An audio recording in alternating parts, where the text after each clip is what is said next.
मी काय म्हणतो की 1869 साली महात्मा ज्योतिराव फुल्यांनी 3 दिवस रायगडावर मुक्काम केला, घाणेरीची करवंदीची झुडपं बाजूला काढली आणि 1869 साली पहिल्यांदा समाधी पाहिली आणि त्या समाधीवर जी फुलं वाहिली ना, 180 वर्षांनंतर कदाचित त्या इतिहासाचं पुनरुज्जीवन झालं होतं. आणि जर हा संघर्षाचा वारसा असेल तर कोणीतरी चिठोऱ्यावर लिहून दिलं कार्यक्रम आयोजित करू नका. अरे 50-50 हजार प्रेक्षकांमधून घोडा फेकण्याची छाती छत्रपती शिवाजी महाराजांचा विचार देतो. तिथे एखाद्या कागदाच्या चिठोऱ्याने काय फरक पडणार आहे? आणि जेव्हा विरोध होतो, लोकशाहीमध्ये विरोध हा व्हायला हवा, पण संवाद व्हायला हवा, त्याचा प्रतिवाद व्हायला हवा. जर भ्याड बुरख्या आडून फक्त कागदाचे चिठोरे सरकवायचे असतील तर त्या कागदाच्या चिठोऱ्यांची कसपट करून कचरापेटीत फेकून द्यायची ताकद सुद्धा आपल्या वैचारिक भूमिकेत असली पाहिजे, या मताचा मी आहे. एवढंच फक्त सुरुवातीला सांगायचं होतं. परंतु मी मनापासून आभार मानतो विद्यापीठाचे, कारण एक वैचारिक भूमिका मांडत असताना, छत्रपती शिवाजी महाराज छत्रपती संभाजी महाराजांची भूमिका मांडत असताना, म्हणजे मगाशी पराग सरांनी 3 वेळा छत्रपती संभाजी महाराजांचा धर्मवीर असा उल्लेख केला. माझा याला आक्षेप नाही, ती त्यांच्यासाठी ओळख आहे, त्याचा मी सन्मान केला पाहिजे. मालिका करत असताना मला असं वाटलं, जो काही थोडाफार अभ्यास होता त्यावेळी मला असं वाटलं, याचा अनेकांना याच्याशी सहमत असतात, अनेक जण त्याच्याशी असहमत असतात. मला असं वाटलं की स्वराज्य रक्षक ही बिरुदावली छत्रपती संभाजी महाराजांसाठी जास्त व्यापक ठरते. कारण काबूल ते बंगाल सल्तनत असलेला औरंग्या त्याच्या लाखांच्या फौजेनिशी स्वराज्यावर चालून येतो. एकावेळी 5 आघाड्यांवर पंजेफाड करत असताना स्वराज्याचा एकही किल्ला 8 वर्षात छत्रपती संभाजी महाराज त्याच्या हाती लागू देत नाहीत. तर केवळ बलिदानाच्या प्रसंगापेक्षा हा 8 वर्षांचा संघर्ष सुद्धा जो आहे, ती त्यांची ओळख आणखी व्यापक ठरते, ही माझी भावना आहे. शिवचरित्राकडे, शंभू चरित्राकडे बघताना माझी स्वच्छ भूमिका हीच आहे. तुम्ही कोणत्या पैलूतून त्या चरित्राकडे बघता, तुम्ही कोणत्या पैलीतून त्या अष्टपैलू व्यक्तिमत्वाकडे बघता, ते तुमचं आहे. तुम्हाला फक्त ते स्वीकारता आलं पाहिजे, तुम्हाला फक्त ते अंगीकारता आलं पाहिजे. आणि छत्रपती शिवाजी महाराज ही फक्त डोक्यावर घेऊन नाचायची नाही, ती डोक्यात भिनवून घेण्याची गोष्ट आहे. ती फक्त मिरवायची नाही, ती आयुष्यभर रोज गिरवायची गोष्ट आहे. एवढं जर समजलं तर तुम्ही कोणताही पैलू उचला, तुम्ही कोणत्याही अंगाने बघा, तुम्ही कोणतंही विशेषण द्या. परवा एका न्यूज चॅनलवर बोलताना मला विचारलं, तुमची भूमिका काय? मी काही ठिकाणी सांगितलं, काही ठिकाणी आरती होते, मला पटत नाही. वैयक्तिक भूमिका म्हणून तुम्ही करू नका असं माझा हट्ट आहे का? माझा तो हट्ट नाही. एखाद्या ठिकाणी मंदिर बांधलं जातं, मला पटतं किंवा मला पटत नाही, हा माझा वैयक्तिक गाभा आहे. पण त्याचं कारण मला ठाऊक असलं पाहिजे. कारण माझं म्हणणं हेच आहे की जगाच्या इतिहासाला पडलेलं अद्भुत कोडं आणि हिंदुस्थानच्या इतिहासाला पडलेलं सुरेख स्वप्न म्हणजे छत्रपती शिवाजी महाराज. आणि छत्रपती शिवाजी महाराज हे देव नव्हते, पण आमच्यासाठी देवाहून कमी नव्हते. मर्त्य माणसाच्या जन्माला येऊन सुद्धा ही फार महत्वाची ओळख आहे तुमच्या माझ्यासाठी. हा देवाचा अवतार जाणवत नाही, हा देवाचा अवतार वाटत नाही, हा देवाचा अवतार भासत नाही की देवाचा अवतार हा स्वर्गातून उतरला आणि थेट सिंहासनावर बसला. असं घडलं का हो? जर देवाचा अवतार थेट स्वर्गातून उतरला आणि सिंहासनावर बसला असं घडलं नाही, तर मग प्रेरणा काय? तर मर्त्य माणसाच्या जन्माला येऊन सुद्धा कर्तृत्वाच्या जोरावर देवत्वाला पोहोचता येतं. याचं एकमेव अद्वितीय उदाहरण म्हणजे छत्रपती शिवाजी महाराज. आणि ही तुमच्या माझ्यासाठी फार महत्वाची ओळख आहे. जेव्हा आमचे प्रयत्न थांबतात, जेव्हा सगळ्यावरचा भरोसा उठतो, तेव्हा कर्तृत्वावर विश्वास ठेवणारी, शून्यातून स्वराज्य निर्माण करणारी एक प्रेरणा, एक किरण शलाका या मातीत उदयाला आली. आणि त्या प्रेरणेचं नाव छत्रपती शिवाजी महाराज आहेत. आणि म्हणून माझं कायम असं म्हणणं आहे, माझ्यासाठी मी जो अर्थ लावलाय तो हा आहे की माझा कायम प्रयत्नवादावर विश्वास ठेवायचा असेल, माझा कायम माझ्या कर्तृत्वावर भरोसा ठेवायचा असेल, तर होय, मी अभिमानानं सांगतो, मी छत्रपती शिवाजी महाराजांचा मावळा आहे. ही माझी भावना आहे. पण मी नेहमी असं म्हणतो की व्याख्यानांच्या वेळी मला कंटाळा येतो. व्याख्यानाच्या वेळी मला कंटाळा अशासाठी येतो कारण एकतर्फी फक्त धोधो, शेतकऱ्याचा पोरगा नाही त्यामुळे माहिती आहे, धोधो पावसाने शेत कधी भिजत नसतं हे माहिती आहे. तर पाऊस जर रिमझिम असला तर किती मुरलंय, किती जिरलंय, किती भिजलंय याचा अंदाज येतोय. आणि म्हणून मी कायम एक प्रेफरन्स असा ठेवतो की तुमचे प्रश्न माझी उत्तर, कारण मला काय सांगायचंय हे मी तुमच्यावर लादण्यापेक्षा तुम्हाला काय जाणून घ्यायचंय याचा जर मी विचार केला तर मला वाटतं गोसावी सरांनी हा इतका स्तुत्य जो उपक्रम केलाय त्या उपक्रमाला एक वेगळा अर्थ प्राप्त होतो. कारण इथे कोणताही राजकीय अभिनिवेश नाही. सुरुवातीला जसं सांगितलं, राजकीय जोडे बाहेर ठेवण्याचे जे काही आहे ते थेट विचारांचा आदान प्रदान आहे. माझे विचार तुम्हाला पटतील, काही जणांना नाही पटणार. जबरदस्ती नाहीये, माझे विचार तुम्ही पटवून घेतलेच पाहिजे. म्हणजे गंमत कशी असते कायम, आम्ही आजकाल प्रवास विसरत चाललोय, आम्हाला फक्त ध्येय सापडतं. म्हणजे एक मंदिर आहे, त्या मंदिराकडे जाताना एक जण घोड्यावर जातो, दुसरा जण पायी जातो, तिसरा जण सायकलवर जातो. मंदिर तेच आहे, देव मंदिरातला तोच आहे. आता मला सांगा, पायी जाणाऱ्याची भक्ती जास्त मोठी, सायकलवर जाणाऱ्याची जास्त मोठी का घोड्यावर जाणाऱ्याची जास्त मोठी? जशी देवाकडे भगवंताकडे जाणाऱ्या भक्तीचा मार्ग वेगवेगळा असला तर भक्तीची तुलना होऊ शकत नाही. त्याच पद्धतीनं विचार, जी प्रेरणा आहे ती प्रेरणा फार मोठी आहे. त्या प्रेरणेकडे जाण्याचा प्रत्येकाचा मार्ग वेगवेगळा आहे. त्यामुळे ते एकमेकावर लादण्यापेक्षा मन मोकळा संवाद करूयात. त्यामुळे मी काय बोलायचंय आणि किती बोलायचंय तुम्ही ठरवायचंय. त्या थेट विचारात जे जमतंय, ज्याचा अभ्यास आहे तेवढ्याची उत्तरं देईन. कारण उगा अभ्यास न केलेल्या पेपरची उत्तरं लिहित बसायची मला सवय नाही. एमबीबीएसला तसं चालत नव्हतं. चला सुरू करूया.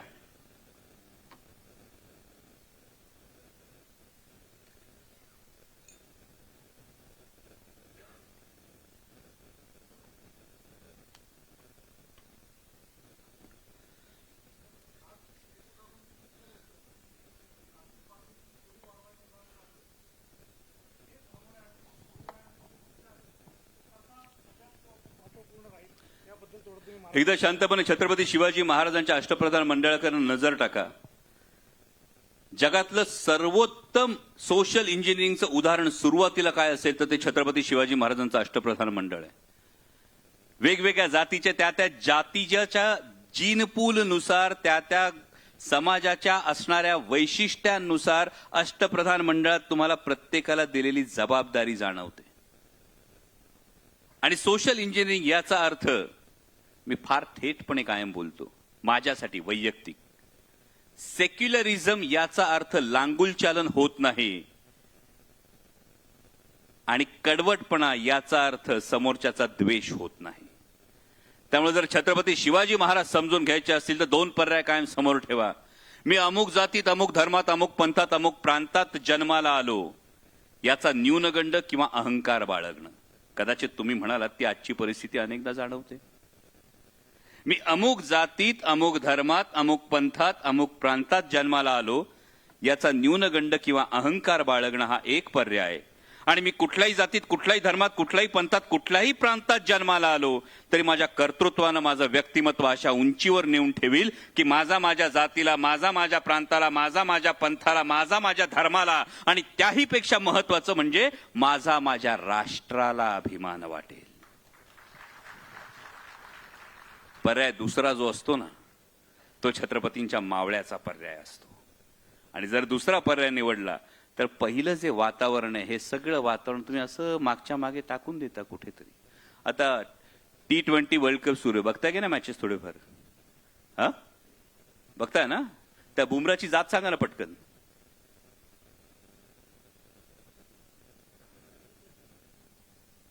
नाही माहित? हो, पण आम्ही तर जाती अभिनिवेशाने पछाडलोय आणि तुम्हाला माहित नाही. माहित नाही की माहित करून घ्यावीशी वाटत नाही. माहीत करून घ्यावीशी वाटत नाही. याचं महत्वाचं कारण तो जे काही करतोय तो देशासाठी, जर काही एखादी गोष्ट करतोय तो देशाच्या संघाकडून खेळतोय, त्याचा देशाला अभिमान वाटतोय. विचार करा, जेव्हा तुमच्या व्यक्तिमत्वाची ओळख ही उंच उंच उंच होत जाते ना, तेव्हा या खुजा ज्या गोष्टी असतात ना, याची आवश्यकताच भासत नाही. त्यामुळे आयुष्य हा प्रवाह असतो, तो प्रवाही राहिला पाहिजे. जात आणि धर्म हे त्या प्रवाहाच्या दोन किनाऱ्यांसारखे असतात. जोपर्यंत किनारे मर्यादेत राहतात तोपर्यंत प्रवाह मर्यादेत राहतो. पण जेव्हा किनारा आडवा येतो ना, तेव्हा बांध घातला जातो आणि मग प्रवाहाचा प्रवाह तुटतो. हा आयुष्याचा प्रवाह जर तुटू नाही दिला तर बाकी सगळ्या गोष्टी सोप्या होतात. या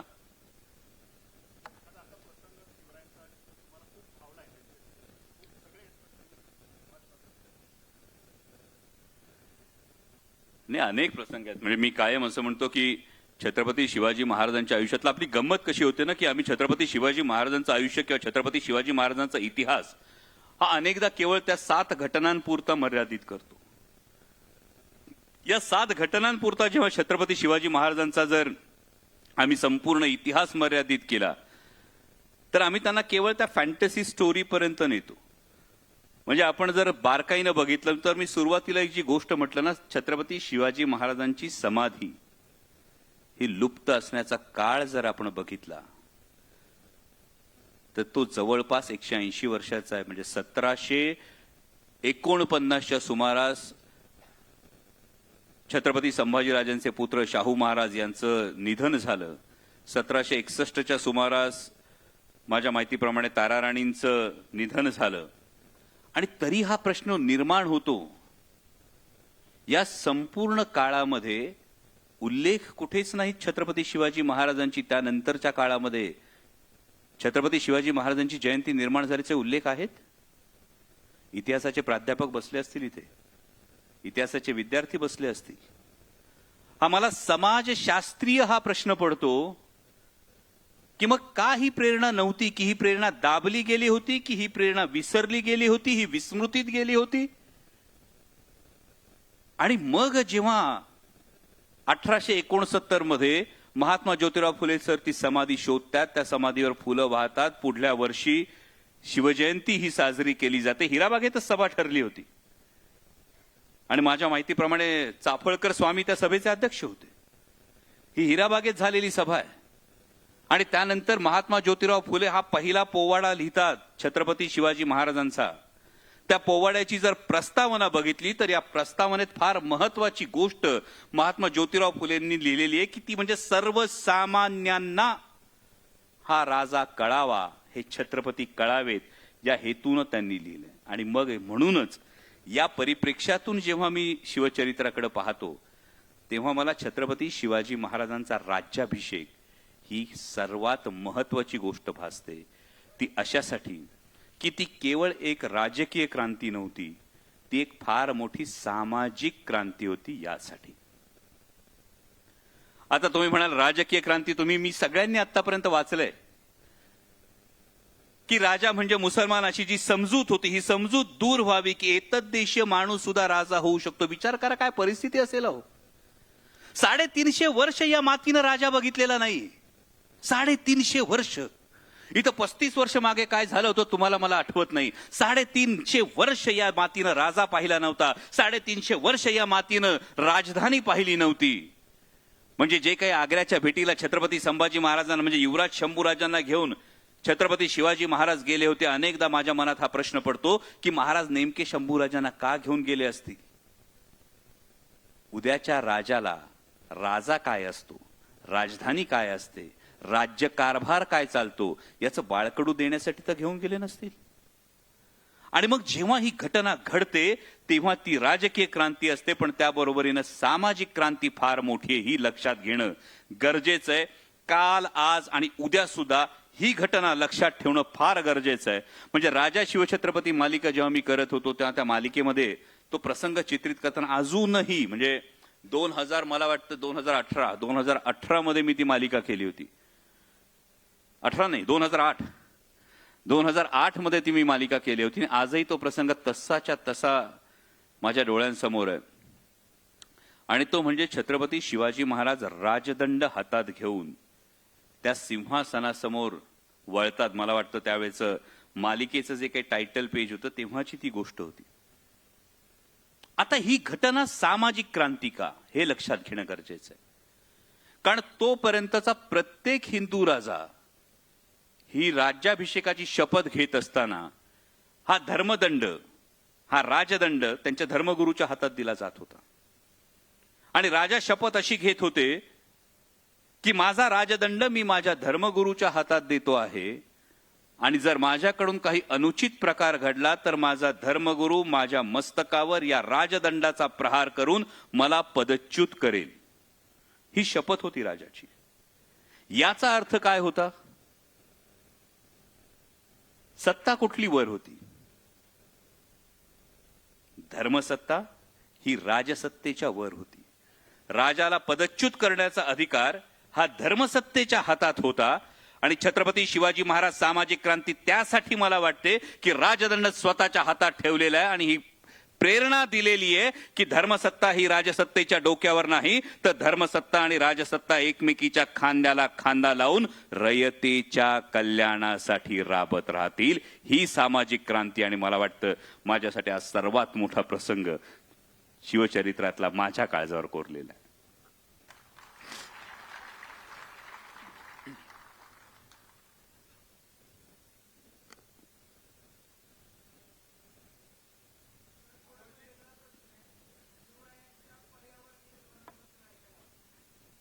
आताच्या काळात बोलताना अंगावर शहारे येतील.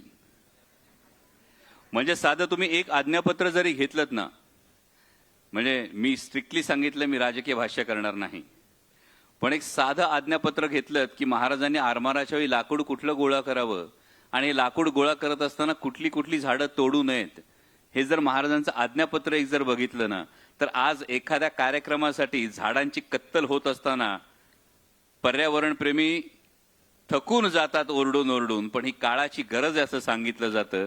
पण काळाच्या पुढची गरज छत्रपतींनी ओळखली होती. आंबा, फणस, काजू ही झाडं वाढायला वर्षानुवर्ष लागतात आणि ती झाडं लेकरासारखी वाढवली जातात. त्यामुळं ही झाडं तोडू नये असे सक्त आदेश हे महाराजांनी त्यांच्या एका आज्ञापत्रात दिलेले आहेत. हा एक भाग राहतो. आणि या एकूण पद्धतीनं जे जगण्याशी थेट निगडीत आहे, जे युद्धाशी थेट निगडीत आहेत, या अशा अनेक गोष्टी तुम्हाला शिवचरित्रामध्ये दिसतात. पण याच्या खोलात गेलं तर हे कदाचित राजकीय विषयांतर होईल, म्हणून मी टाळेल.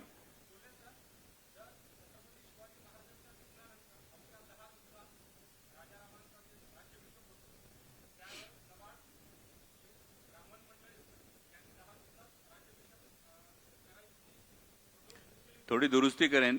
केवळ ब्राह्मण नाही, फक्त कारभारी मंडळी म्हणाला तर जास्त सोयीचं आहे.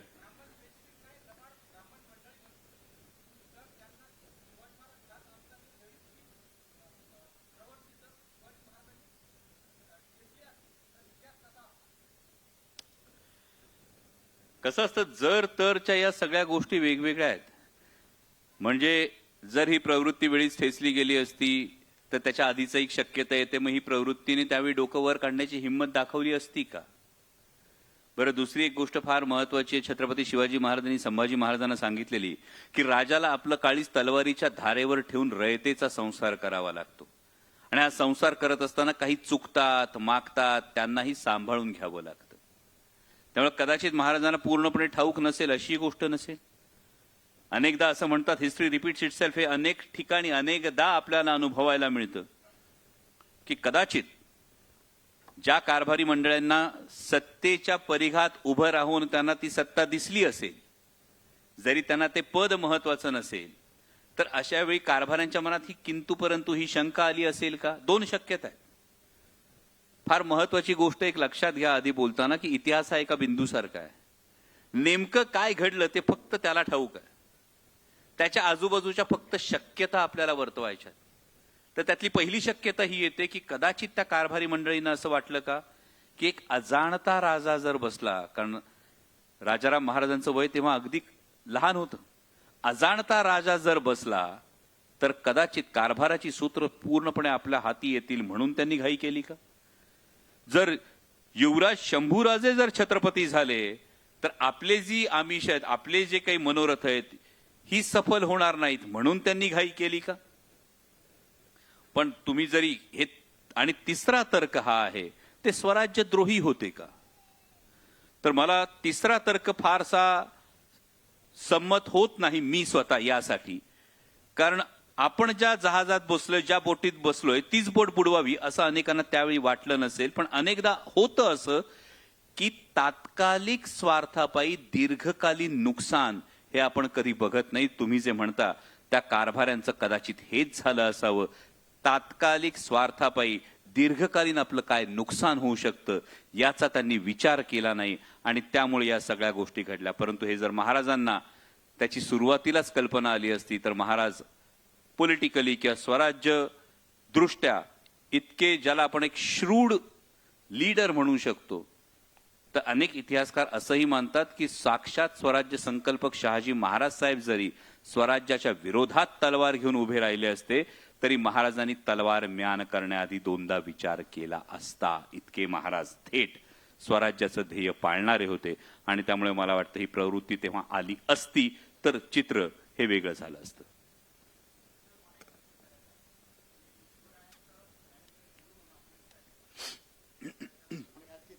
शिवरायांचं एक मॅनेजमेंट गुरु म्हणून विचार केला त्या संदर्भात त्यांचे मॅनेजमेंट. दुसरा भाग असा आहे की सर्व धर्म समभाव ह्या अर्थानं त्यांचं ते स्किल. आणि तिसरा भाग असा की कुळवाडी भूषण, जसं महात्मा फुले त्यांना म्हटलेलं आहे, तर कुळवाडी भूषण थोडंसं फोकस केलं तर बरं राहील. मी धनंजय लोखंडे, नारायणगाव, जुन्नर.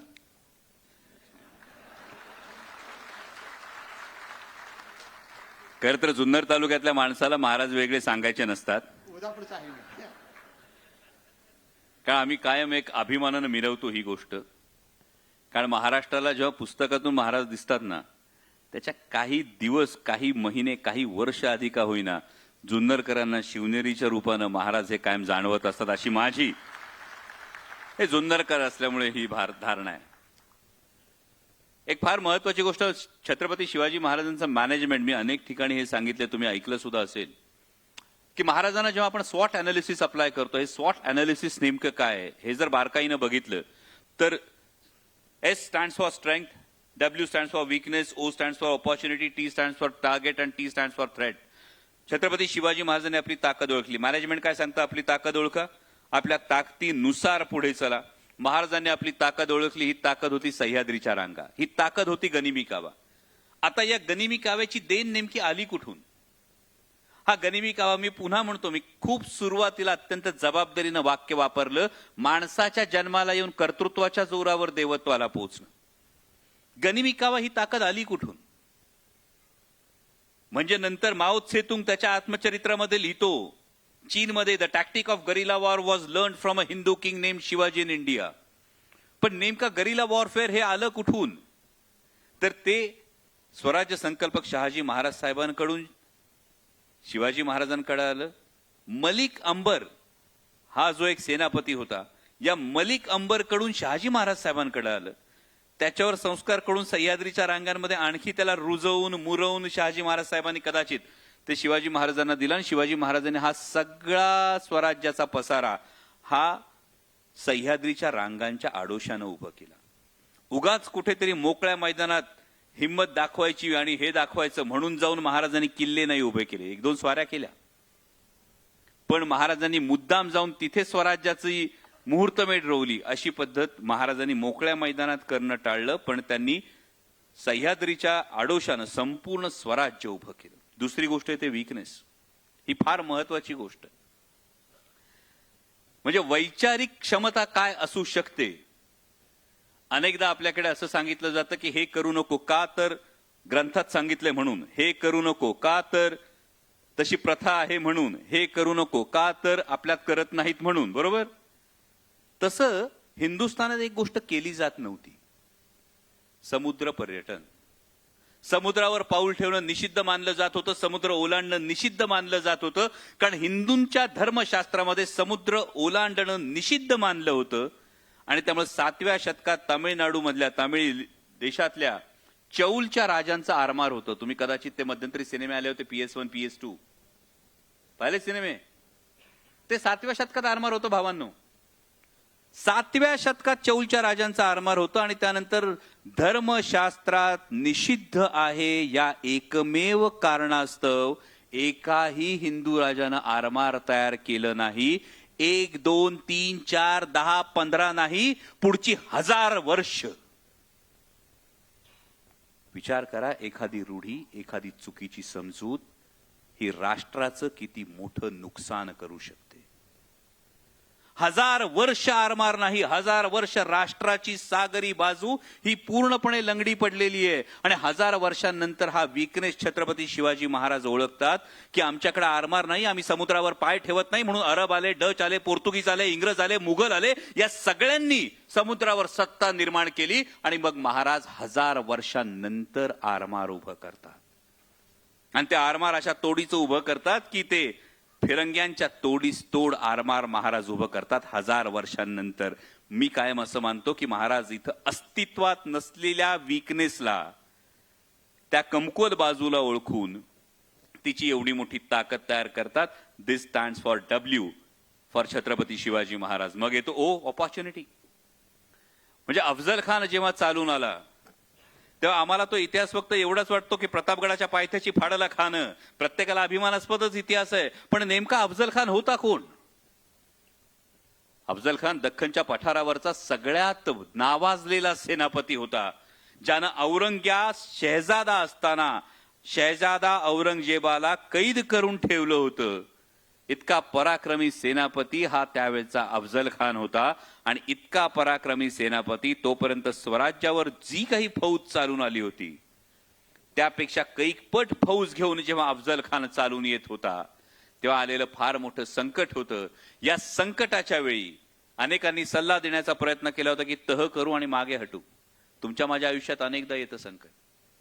अनेकदा संकटाचा अफजल खान तुमच्या माझ्या समोर असतो आणि अनेकदा तुमचं माझं मन सांगतं की तह करू, 2 पावलं मागं जाऊ. महाराजांनी संकटातली संधी शोधली होती की प्रत्येक संकटाच्या पाठीवर एक संधी चालून येते. जर संकटाला हुलकावणी दिली तर संधी पण हुलकावणी देते आणि संकटाला जर तिथंच फाडला तर संधी हातात येते.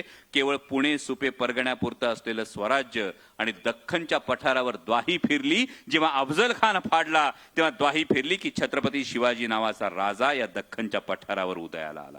That is opportunity. मग तुम्ही विचार करता तो टार्गेटचा, थ्रेटचा.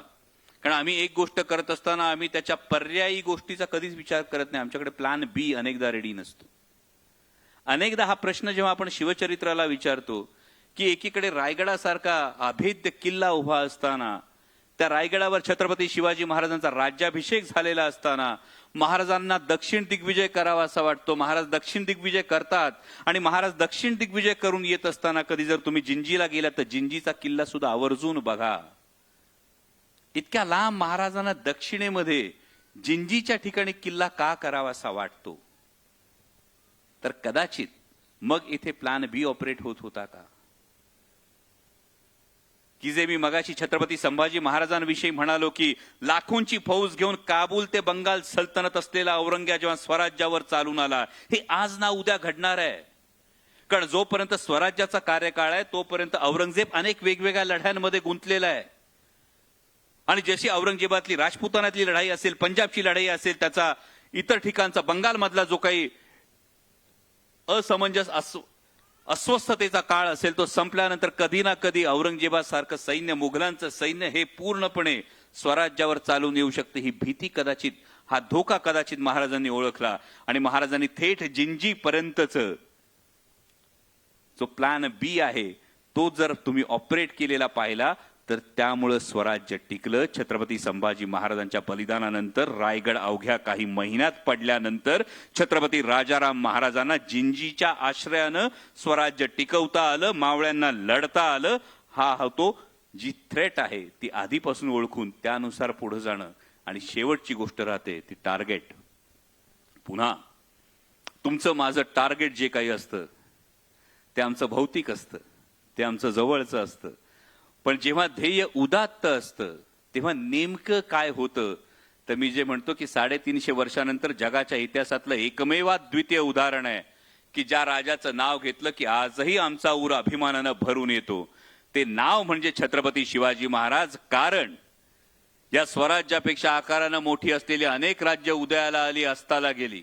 वैभवानं मोठी असलेली अनेक राज्य उदयाला आली, अस्ताला गेली. पण स्वराज्याचं नाव घेतलं तर आजही ऊर अभिमानानं भरून येतो. याचं फार महत्वाचं कारण आहे तरुण मित्रांनो, लक्षात ठेवा. आयुष्यातलं कुठलंही काम करताना लक्षात ठेवा, या स्वराज्याला असलेलं नैतिक अधिष्ठान. ध्येय प्रत्येकाचं वेगवेगळं असू शकतं, ध्येय प्रत्येकाचं मोठंही असू शकतं, ध्येय प्रत्येकाचं व्यक्तिगत असू शकतं. पण त्या ध्येयाला जेव्हा तुम्ही नैतिक अधिष्ठान देता, जेव्हा त्याला नीतिमत्तेची जोड देता, तेव्हा जी काही चटणी भाकर खाता ती इमानाची खाता, ती सुखाची खाता. आणि हे नैतिक अधिष्ठान तुमच्या ध्येयाला हे चिरंतन बनवतं. मला वाटतं छत्रपती शिवाजी महाराजांना जेव्हा मॅनेजमेंट प्रिन्सिपल अप्लाय करतो तेव्हा या गोष्टी समोर येतात. जय शिवराय.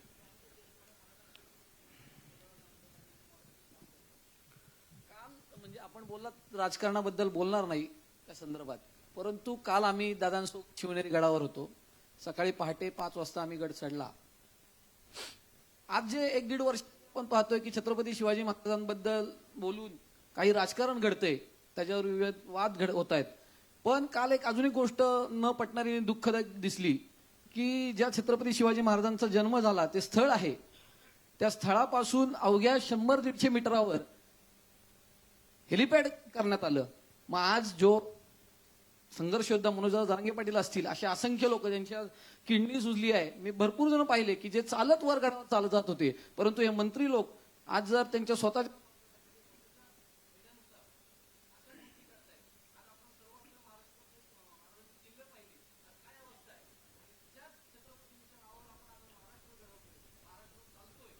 अशा घटना घडतात. आमच्यासारख्या शिवप्रेमींना आणि अशा सामाजिक विद्यार्थ्यांना किंवा कार्यकर्त्यांना खूप याचं चुकीचं आणि त्या संदर्भात आपली भूमिका. पुन्हा याला कोणताही राजकीय हे घेऊ नका. याला केवळ एक शुद्ध शिवभक्ताची भावना म्हणून लक्षात घ्या. तुम्ही जी भावना व्यक्त केली ही भावना केवळ आज नाही, ही भावना यापूर्वी सुद्धा काही शिवभक्तांनी व्यक्त केली आहे. आणि त्याचवेळी ज्या पदावरचे लोक तिथे येतात त्या पदावरच्या लोकांची व्यस्तता जर पाहिली, हे बघा, केवळ राजकीय टीका करायची तर मी वेगळी टीका करेन, परंतु जर ती एकूण व्यस्तता बघितली तर त्या व्यस्ततेसाठी आता हे शिवभक्त म्हणून एखादी व्यक्ती असे म्हणू शकेल की शिवनेरी चढायला 1 ते 1 तास फार तर लागतो, उतरायला काय फार तर अर्धा-पाऊण तास लागतो, त्यांनी काय फरक पडतो, एवढा वेळ पण देता येत नाही का? इतरांनी काय करावं यापेक्षा मी काय करावं हे मी ठरवलंय. तुम्हाला आजतागायत अमोल कोल्हे कधी हेलिकॉप्टरने शिवनेरीवर येताना दिसणार नाही. तो जातो तेव्हा पद असो नाही तर नसो, तो चालत गडावर चढतो. तो चालत गडावर चढताना पहिल्या पायरीवर नतमस्तक होतो. इतकं कशाला मी हे मानतो. मी तुम्हाला कालची गोष्ट सांगतो. काल मी शिवनेरी गडावर नव्हतो शिवजयंतीला. मला काहींनी प्रश्न विचारला की तुम्ही त्या भागाचे खासदार आहात, तुम्ही तिथले लोकप्रतिनिधी आहात आणि तुम्ही शिवनेरी गडावर का नाही? याचं माझं काय म्हणणं असतं की माझ्यासाठी 350 दिवस 365 दिवस शिवजयंती असते. काल मराठवाड्यातल्या 30 आत्महत्याग्रस्त शेतकऱ्यांच्या एकल विधवा महिला, त्यांच्या पत्नी यांना शिवजयंतीला मला भेटायचं होतं. त्यासाठी त्या मुंबईत मी सावित्रीबाई ज्योतिराव फुले मालिकेच्या सेटवर आल्या होत्या आणि मला असं वाटलं होतं की अभिवादन तर मी नेहमीच करतो, मनात तर कायम आदरच आहे, पण ज्या माता भगिनी या राष्ट्रमाता जिजाऊ माँसाहेब, क्रांतिज्योती सावित्रीबाई फुले आणि पुण्यश्लोक अहिल्याबाई होळकरांचा, रमाईचा आदर्श घेऊन स्वतःचं संसार, स्वतःचं घर, स्वतःचं शेत आणि पर्यायानं स्वतःचं राष्ट्र घडवतायत, त्यांना अभिवादन केलं तर माझा मुजरा कदाचित मातृसत्ताक पद्धती राबवणाऱ्या महाराजांपर्यंत पोहोचेल, ही माझी भावना होती. त्यामुळे इतरांनी काय करावं यापेक्षा माझं म्हणणं आहे मी काय करावं हे जर मी ठरवलं आणि हा मी आम्ही मध्ये बदलला आणि हा आम्ही आपण मध्ये बदलला तर गोष्टी आपोआप बदलतील.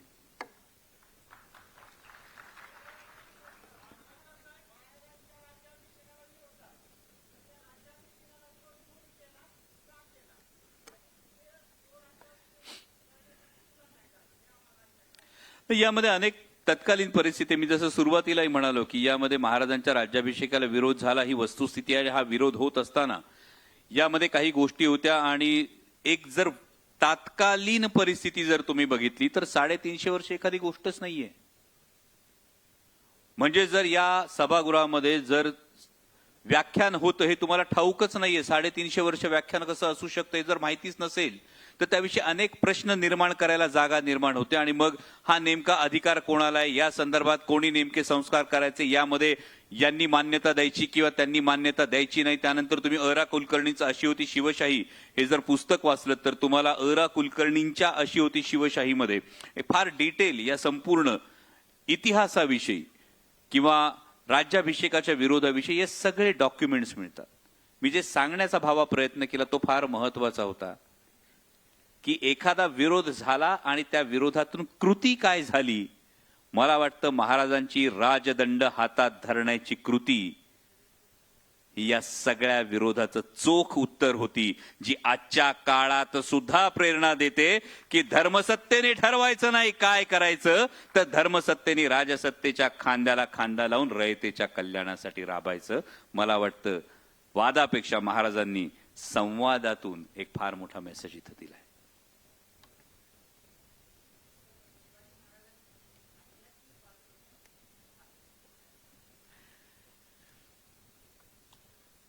ही आध्यात्मिक बाजू नेमकी काय होती हे सांगता येत नाही.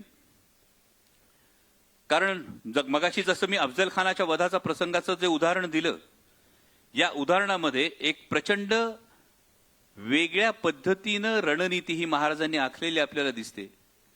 म्हणजे जर तुम्ही मी अष्टपैलू जसं म्हणतो एका पैलूनं जर तुम्ही बघितलात तर काही जणांच्या मते, काही अभ्यासकांच्या मते अफजल खानाला फाडणं ही लांडग्याची शिकार आहे. लांडग्याची शिकार म्हणजे काय, तर रानात जेव्हा लांडगा शिकार करतो तेव्हा एका बलशाली लांडग्याला त्याच्या छातीपर्यंत पुरलं जातं आणि मग इतर लांडगे सावज ताणत ताणत ताणत त्या सावजाला त्या लांडग्याच्या टप्प्यात आणतात. आणि जेव्हा ते सावज टप्प्यात येतं तेव्हा हा अर्धा पुरलेला लांडगा हा झेप घेतो आणि सावज पकडतो. ही लांडग्याची शिकार करण्याची पद्धत आहे. या पद्धतीवरून प्रेरणा घेतली असं काही अभ्यासकांचं म्हणणं आहे. दुसऱ्या काही अभ्यासकांचं म्हणणं तुमच्या माझ्या मनात तत्कालीन याच्यानुसार एक चित्र हे कायम राबवण्यात किंवा बिंबवण्यात आलं, जे तुम्ही मी लहानपणी पाहिलंय. तुमच्यापैकी किती जणांनी पाहिले मला ठाऊक नाही. की महाराजांना प्रश्न पडल्यानंतर त्यांनी भवानी मातेने स्वप्नात येऊन दृष्टांत दिला आणि भवानी मातेने महाराजांना तलवार दिली. हे चित्र अनेकांनी पाहिलं असेल. मग ही आध्यात्मिक बाजू होते का, हा प्रश्न खरं तर मला स्वतःला पडला होता. म्हणजे कलाकार म्हणून हा एक प्रवास आहे सर, इंटरेस्टिंग. राजा शिवछत्रपती मालिकेच्या वेळी हा प्रश्न खरोखर पडला होता की ज्या माणसामुळे आपण असं मानतो, ज्या माणसामुळे अंगणातली तुळस, गोठ्यातली गाय, घरातली माय आणि देवळातले देव सुरक्षित राहिले, थेट विधान आहे ते म्हणजे छत्रपती शिवाजी महाराज. आणि जर देवळातले देव ज्यांनी सुरक्षित ठेवले ते छत्रपती शिवाजी महाराज जर असतील तर मग महाराज अशा दृष्टांताच्या साक्षात्काराच्या गोष्टीवर विश्वास ठेवतील की त्याचा ते रणनीती म्हणून वापर करतील. हा मला प्रश्न तेव्हा पडला. आणि म्हणून राजा शिवछत्रपती मालिकेचं चित्रीकरण सुरू होतं ते, आणि तेव्हा मी असं म्हणालो की हे थेट दाखवण्यापेक्षा यामध्ये महाराज भवानी मातेच्या मूर्तीशी संवाद साधतात आणि त्यातून महाराजांना कल्पना सुचते आणि आपण तो प्रसंग तसा दाखवला. 8-9 वर्ष उलटली. 8-9 वर्ष उलटल्यानंतर स्वराज्य रक्षक संभाजी मालिकेच्या वेळी छत्रपती संभाजी महाराजांच्या तोंडून ही पहिल्यांदा गोष्ट वदवली. जे आज तुम्ही मान डोलवताय ना, तेव्हा हा डायलॉग लिहायचा की नाही 10 वेळा विचार करावा लागत होता. की असं काही घडलं नव्हतं, मावळ्यांचं मनोधैर्य खच्ची झालं होतं. आणि जर कौटिल्यामध्ये जेव्हा कूटनीतीमध्ये असं म्हटलं जातं, कौटिल्याने म्हणून ठेवलं की राजानं कायम असं दाखवावं की त्याच्यामध्ये दैवी अंश आहे, देव त्याला प्रसन्न आहे, आणि या तत्वानुसार महाराजांनी दृष्टांताचा प्रसंग केला असेल. 2018 मध्ये परत हा संवाद लिहिला. त्यानंतर 2021 मध्ये स्वराज्य जननी जिजामाता मालिकेच्या वेळी नेमकं काय घडलं असेल हे दाखवता आलं. आणि आज मी तुमच्या समोर थेट हे मांडतोय की कदाचित मी कायम असं म्हणतो की महाराजांचं आध्यात्मिक जे अधिष्ठान असेल, हे आध्यात्मिक अधिष्ठान हे फार वेगळ्या पातळीवर आपण विचार करू शकतो. कारण माणूस स्वतःला विसरून विश्वाचा विचार करतो, ही गोष्ट वेगळी होते. तो दैववादी आहे का ही गोष्ट वेगळी होते. तेव्हा महाराज दैववादी होते का, याचं उत्तर अनेकदा मी जेव्हा अभ्यास करतो तेव्हा मला ते सकारात्मक मिळत नाही. पण महाराजांचं आध्यात्मिक अनुष्ठान मोठं होतं का, याचं उत्तर मला कायम सकारात्मक मिळतं. कारण स्वच्या पलीकडे जाऊन जेव्हा विश्वाचा विचार होतो तो महाराजांमध्ये प्रत्येक वेळी दिसतो. आणि मग महाराज जेव्हा स्वराज्य निर्माण करतात, ते राज्य केवळ एका कुटुंबाचं नसतं, एका माणसाचं नसतं, एका धर्माचं नसतं, एका जातीचं नसतं, ते रयतेचं राज्य असतं. यासाठी फार मोठं अनुष्ठान आणि फार मोठं नैतिक अधिष्ठान हे गरजेचं आहे.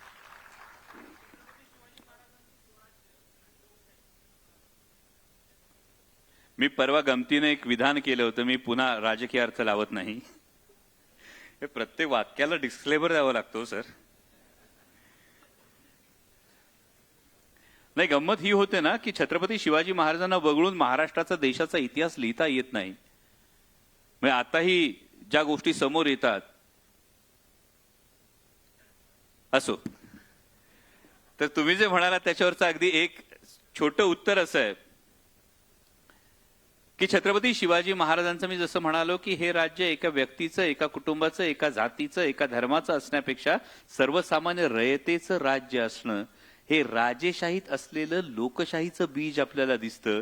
आणि आज लोकशाही म्हणवत असताना अनेकांना प्रश्न पडतो की आम्ही हुकुमशाहीच्या दिशेने जातो की काय. हा या दोन गोष्टींमध्ये नक्की फरक आहे. हा काहींना प्रश्न पडतो, मला पडतो की नाही हे मी अजून सांगितलं नाही. शेवटचा एक प्रश्न घेऊया, थांबूया. थांब एक मिनिट, आधी तिकडून येऊ दे, मी इकडून घेऊ.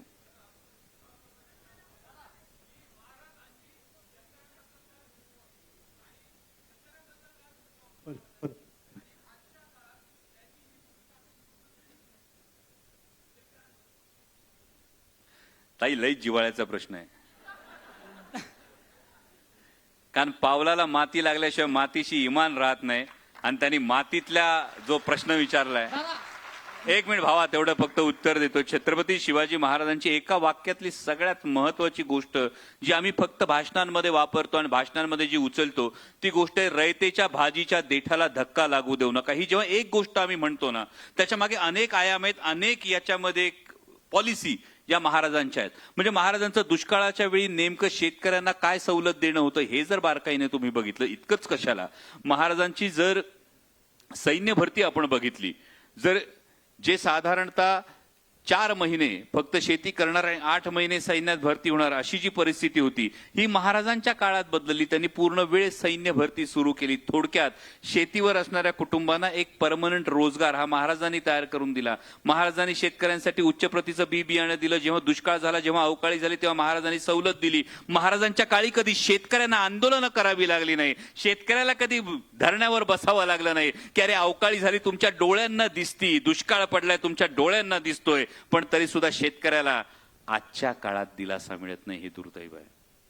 आता जेव्हा परराष्ट्र धोरण येतो, तुम्ही एक साधा विचार करा, महाराजांच्या काळामध्ये जिझिया कर लावला औरंग्याने, हिंदूंच्या यात्रेवर कर लावला, जिझिया कर. महाराजांचा तह झाला होता, महाराजांनी क्षणात तह मोडून टाकला की जर आमच्यावर तुम्ही अकारण कर लादत असाल तर आम्हाला तुमचा तह नको, असं महाराजांनी म्हटलं. आता अमेरिकेने आपल्याबरोबर ट्रेड डीलची बोलणी सुरू आहेत. 15 मार्चला खरं तर डॉक्युमेंट खरं समोर येणार आहे, त्याशिवाय त्यावर बोलणं फार तथ्य नाही. पण जे मुद्दे येतात हे मुद्दे शेतकऱ्यांना भरडणार आहेत याची भीती वाटते. म्हणजे सोयाबीन उत्पादक शेतकऱ्यांनी नेमकं काय करायचं? अमेरिकेतला सोयाबीन उत्पादक शेतकरी जीएम व्हरायटीचं वाण वापरतो. तो जर एकराला 20 क्विंटल काढत असेल तर आमचा शेतकरी एकराला 5 क्विंटल काढू शकतोय. त्याची सोया पेंड येणार, त्याचं सोया ऑइल येणार. मग आमच्या सोयाबीन उत्पादक शेतकऱ्याचं, महाराष्ट्रातला जो 65% सोयाबीन उत्पादक शेतकरी, त्यांनी काय करायचं?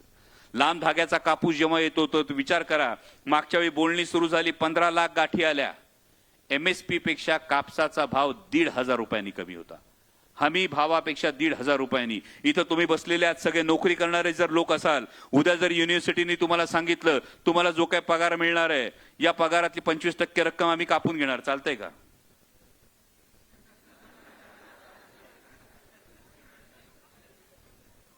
भावांनो, जेव्हा शेतकऱ्याविषयी हा प्रश्न येतो ना, तेव्हा मात्र आपल्याला हसू येत नाही, तेव्हा काळजाला भेगा पडतात. याच कारण हे आहे की 9,000 मधले जेव्हा 1,500 पडतात ना, या 15 लाख गाठी आलेल्या असतात तेव्हा 1,500 कापसाचा भाव पडलेला असतो. युएस ट्रेड डीलचं फक्त एक्स वर त्याच्या डिटेल्स आल्या. सोयाबीनचा भाव गेल्या काही दिवसात 800 रुपयांनी पडलाय. सरकारने सांगितलं होतं मक्याची शेती करा. मक्याची शेती का करा? तर इथेनॉल मक्यापासून निर्मिती करण्यासाठी मक्याची शेती करा. जेव्हा अमेरिकेतून इथेनॉल पण येणार आहे, डीडीजीएस पण येणार आहे, हे जेव्हा कळलं ना, मक्याचे भाव गेल्या काही दिवसापासून 400 ते 500 रुपयांनी पडलेत. आणि मग हा प्रश्न निर्माण होतो की शेतकऱ्याच्या भाजीच्या देठाला हात लागू येऊ नका असं म्हणणाऱ्या महाराजांचा आदर्श आम्ही किती पाळतोय, ह्या आत्मचिंतनाचा विषय. एक शेवटचा प्रश्न फक्त.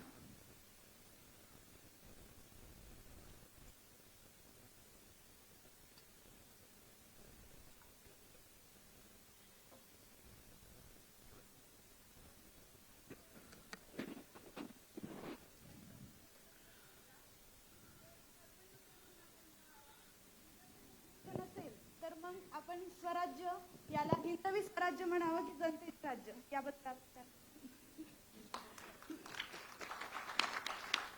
ताई, काय होतं, आपण इतिहासाकडे निरक्षीर विवेक बुद्धीनं पाहत नाही. म्हणजे माझ्यासाठी हा शॉकर होता जेव्हा मी शिवप्रताप गरुडजप सिनेमाच्या चित्रीकरणासाठी गेलो होतो आणि तेव्हा मी ASIच्या, तुम्हाला जोडून प्रश्न विचारायचा आहे? अच्छा, नंतर विचारायचा आहे. तर मी ASIच्या ऑफिसमध्ये बसलो होतो तेव्हा मला माहीत नसलेली एक गोष्ट त्या ASIच्या माणसानं असं सांगितली होती. आणि आम्ही त्या लाल किल्ल्यामध्ये, आग्र्याच्या लाल किल्ल्यामध्ये चित्रीकरण करणार होतो आणि त्या ASIच्या अधिकाऱ्यांना बोलता बोलता मला असं सांगितलं की उज्जैनच्या महाकाल मंदिराला जीर्णोद्धार कुठल्या तरी मोगल शासकानं, कदाचित औरंगजेबानं त्या काळात हे काहीतरी केलं होतं, असं मला अस्पष्ट काहीतरी अजूनही आठवतं. गंमत अशी होते ना की आम्ही इतिहासाकडे निरक्षीर विवेक बुद्धीने पाहत नाही आहोत. हे केवळ धर्मयुद्ध होतं की धर्म हा टूल होतं.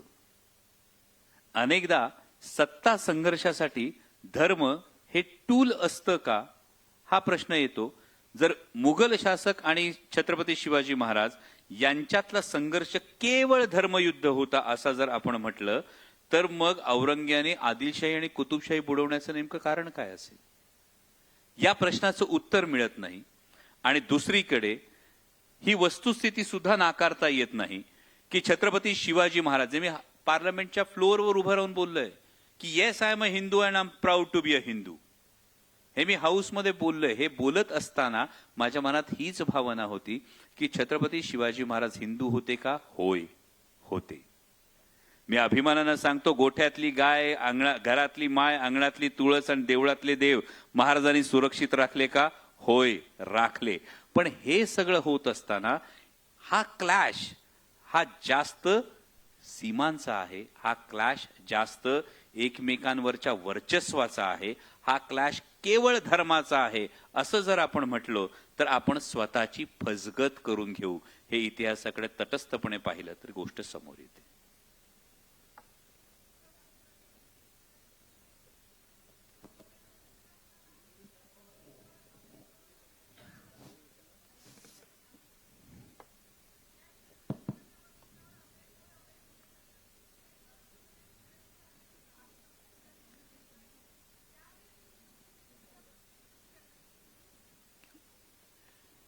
सगळ्यात इंटरेस्टिंग आहे म्हणजे हे तुमच्या प्रश्नाला मी रिलेट करू शकतो. हे अनेकदा होतं की आपल्याला जे हवं तेच मिळत नाही आणि नेमकं असं असतं की आपल्यावर खूप अपेक्षा लावलेल्या असतात, घरच्यांनी प्रेशर दिलेलं असतं. आणि या सगळ्या स्टेक्स असताना सगळ्यात महत्वाची गोष्ट, माझ्या वडिलांनी दिलेला एक सल्ला मी तुम्हाला सांगतो फक्त, तो असा आहे की आयुष्यात घेतलेला कुठलाच निर्णय चुकीचा नसतो ताई. फक्त भविष्यात पुढे जाऊन मागे घेतलेला निर्णय बरोबरच होता हे सिद्ध करण्याची धमक तुमच्यात असली पाहिजे.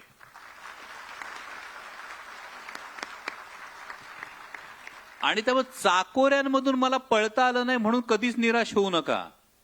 माळरान तुडवायची ताकद ठेवली ना तर तुम्ही हमरस्ता तयार करण्याची शक्यता तयार ठेवता, ही गोष्ट लक्षात ठेवा.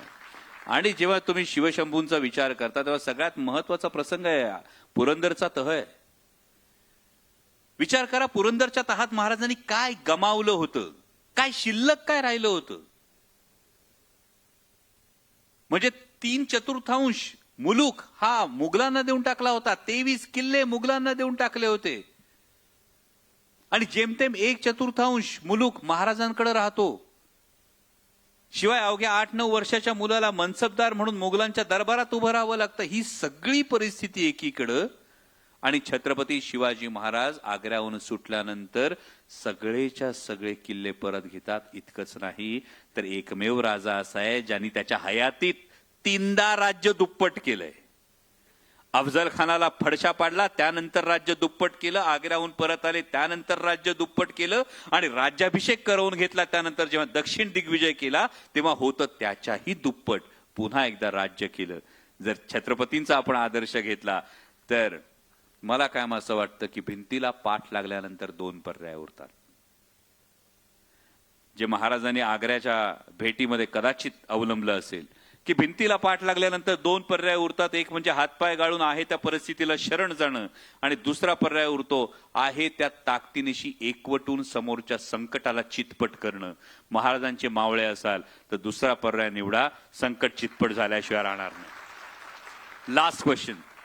दादा एक प्रश्न. अरे खूप वेळ चालेल ते. एक लास्ट दादा, माझा लास्टच आहे दादा. थांब, एक तिचा होऊ दे. एक दादा, एक होऊ देत. हे 2 शेवट. हे बरी गंमत आहे. मला कोणतरी आधी सांगत होतं एक तर डॉक्टर कोल्हेंची व्याख्यानाची तारीख मिळत नाही. सर, आजची तरुण मंडळी म्हणजे सामाजिक घटकांपासून जरा अंग राखून असते आणि आपले महाराज वयाच्या अवघ्या 16व्या वर्षी त्यांनी स्वराज्याची शपथ घेतली. तर तुम्ही आजच्या तरुण पिढीला काय संदेश द्याल त्यांच्या चरित्रातून?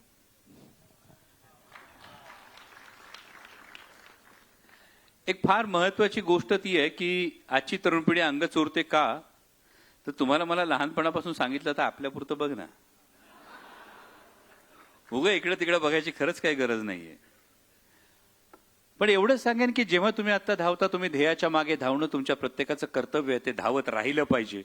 कारण आयुष्यात तुम्ही कुठं पोचता ते पोचल्यानंतर तुमचं कोणी ऐकतं की नाही हे ठरतं. तर मगाशी घोरपडे सरांनी जेव्हा परिचय दिला, एवढा जर कदाचित परिचय नसता तर तुम्ही टाइमपास म्हणून ऐकून सोडून दिलं असतं. मला हा प्रश्न पण विचारला नसता.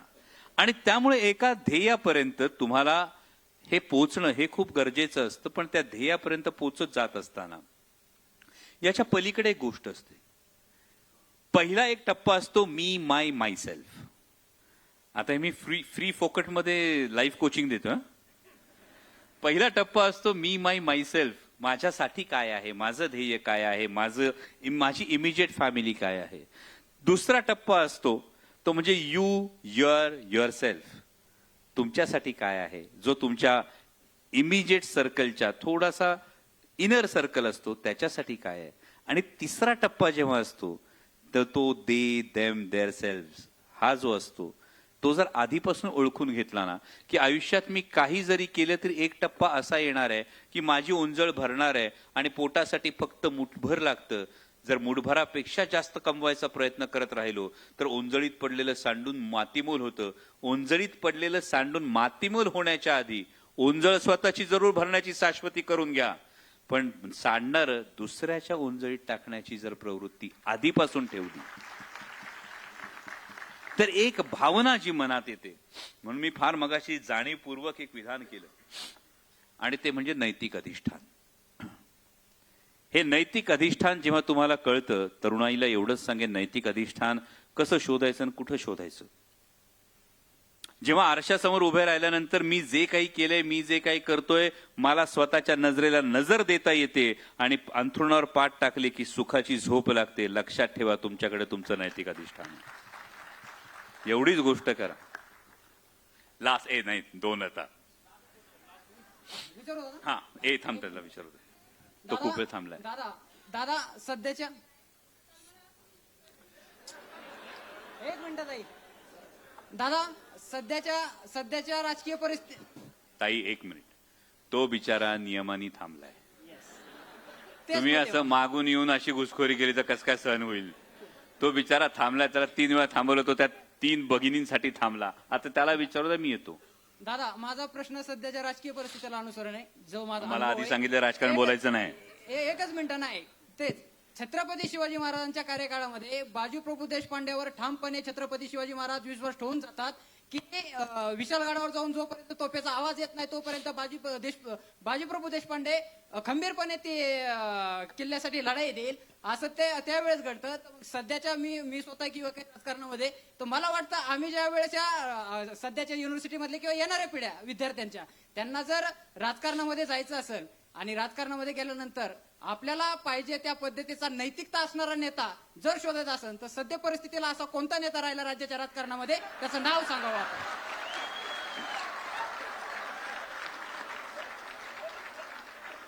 मला आता आरसा दिसत नाही समोर.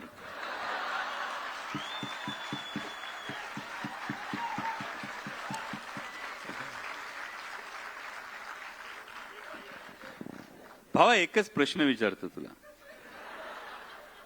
आता T20चा वर्ल्ड कप चालू आहे. मी मगाशी एक प्रश्न विचारला. समजा आता मोहम्मद शमी टीम मध्ये नाहीये,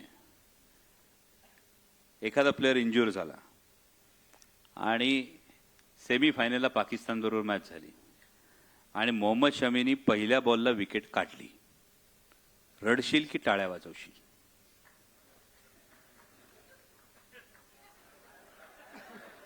अरे धर्मद्रोही आहात तुम्ही, कळतंय का? टाळ्या वाजवणार तुम्ही? असं कुणी जर म्हणालं तर त्यांना जरूर सांगा, जर मोहम्मद शमीनी पहिल्या बॉलला विकेट काढली तर जर मी टाळ्या वाजवल्या तर मी देशप्रेमी ठरतो.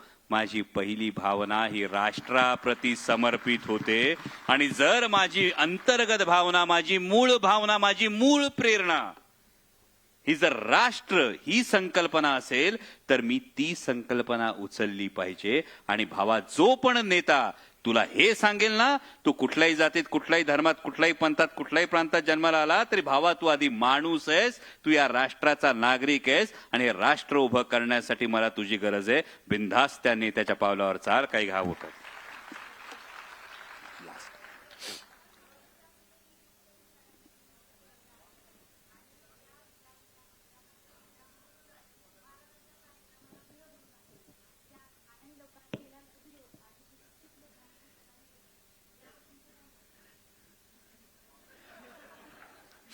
त्याने मी सुरुवातीला सांगितलं,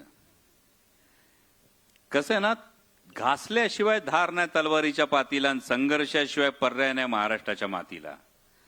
त्यामुळे विरोध जर झाला तर महाराजांना सुद्धा त्यावेळी वतनदारांनी अनेक विरोध केला होता. या वतनदारांच्या वाकड्या मिडी उखडून टाकून स्वराज्याची मुहूर्तमेढ महाराजांनी रोवली. जर त्यांचे आपण मावळे म्हणत असू ना, तर त्यांचा विचार आपण याच मातीत रुजवणार, याच मातीत पुन्हा ती मुहूर्तमेढ रोवणार. कुणाला किती विरोध करायचा असला तरी त्यांना त्यांची तोंड लपवावी लागतील एवढा विश्वास आपल्यामध्ये असला पाहिजे.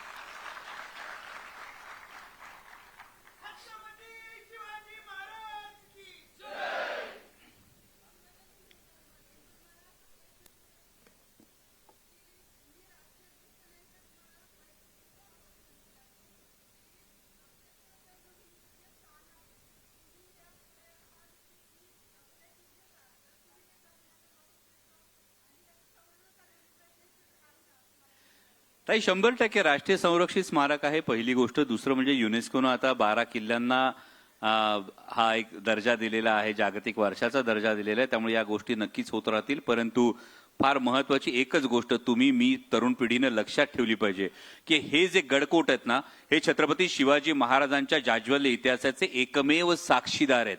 यातला एक एक बुरुज राखण्यासाठी, यातला एक एक दरवाजा राखण्यासाठी तुमच्या माझ्या कितीतरी पूर्वजांनी रक्ताचे पाठ वाहिलेले आहेत. आणि त्यामुळे ज्या दगडांवर छत्रपती शिवाजी महाराजांच्या मावळ्याच्या पराक्रमाच्या खुणा आहेत, तिथं जाऊन कुठेतरी खडूनी आणि दगडांनी वेगळ्या खुणा रंगवणं आधी बंद करा. हे गडकोट तुमच्या माझ्या स्वाभिमानाचे हे शिलेदार आहेत. एवढी गोष्ट जर लक्षात ठेवली तर मला वाटतं छत्रपती शिवाजी महाराजांना ही खरी आदरांजली असेल. पुन्हा एकदा तुम्ही मन मोकळं ऐकून घेतलं, मला तुमच्याशी संवाद साधण्याची संधी दिली सर, मी मनापासून तुमच्या सर्वांचा आभार मानतो. माझ्या विचारांमध्ये कदाचित तुमच्यापैकी कुणाच्या विचारांशी जर ते विचार जुळले नसतील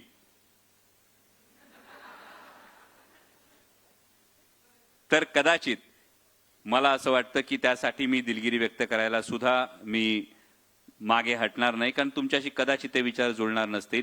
छत्रपती शिवाजी महाराज एक असीम चैतन्य आहे. जाता जाता एवढंच सांगतो, उपासनेचा मार्ग कुठलाही असेल, देवाकडे जाण्याचा मार्ग कुठलाही असेल, एक असीम चैतन्य ज्याला जेवढ्या प्रामाणिकपणे साथ घालाल तेवढ्या उत्कटतेने छत्रपती शिवाजी महाराज नावाचं चैतन्य तुम्हाला प्रतिसाद दिल्याशिवाय राहणार नाही. एवढाच एक विश्वास देतो आणि थांबतो.